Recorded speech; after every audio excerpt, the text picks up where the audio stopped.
the rules. It says that the third parties have to play by them, leaving it to the treasury to effectively come up with them. Right? It's like a blank canvas, Mhm. which adds a certain element of uncertainty for sure. Now let's look at an example, right? A bit like knowing that there are changes to the rugby rules about the referees using, let's say, television match officials for yellow cards, but then they're not specifying what the changes exactly are. So you know the top line change, but they're not specifying what the changes exactly are until the season has started effectively. Mhm. So, but one place we can look is the discussion paper at DP 322, which was published before the bill went into place. And that does highlight potentially where we can expect these rules to come from, although from a 50,000 foot view at this point. But the firms will be expected to meet certain minimum resilience standards. They'll have to run resilience tests, participate in sector wide exercises. We can safely assume at this point that this will be built on the existing operational resilience framework that financial services entities have to follow. Okay, so just was just understanding that a little bit in what that means in practice. So first off, the CTPs, once they're designated, they'll need to demonstrate that they meet those minimum resilience standards by providing details of self-assessments and then participating in different resilience tests and perhaps kind of sector-wide exercises. Is that right? Yeah, exactly that.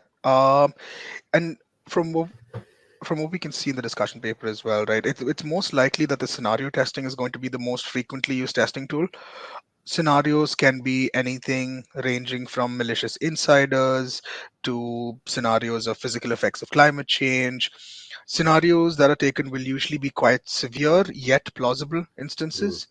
So yeah, we have some ideas from the discussion paper at this point in terms of how it's going to be outlined. I mean, absolutely right. And if we think about it, some of these firms are so large and integrated into the global financial services network itself that a catastrophic disruption at a third party could impact the entire global network and doesn't necessarily have to be limited just to the UK as well, right? And one thing that some of the firms have called out as well is the fragmented regulatory expectations and supervisory practices across these different geographies, right? That can be detrimental to operational resilience, and it can also have an impact on increasing their compliance costs. Mm. I would start with the first question that is, when are we going to start seeing the CTPs being designated? Is it soon? Is it going to be in the second half of the next year? So, long answer short, we're not sure just yet. But the first signs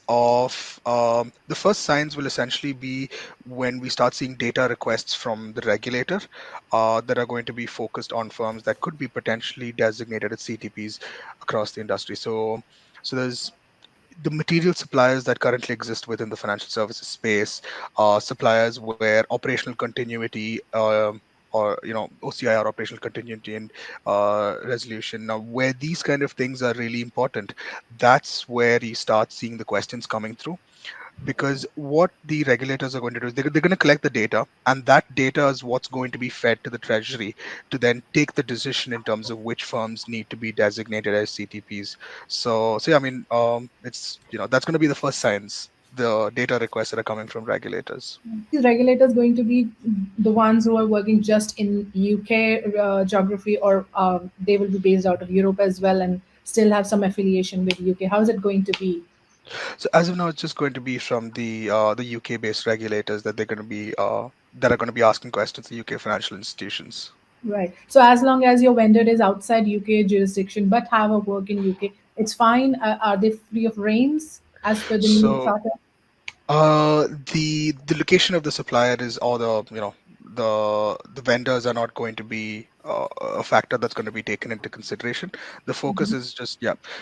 So if you're a UK based financial institution, doesn't matter where the supplier is located, yeah, they can ask questions about any of the suppliers in your network.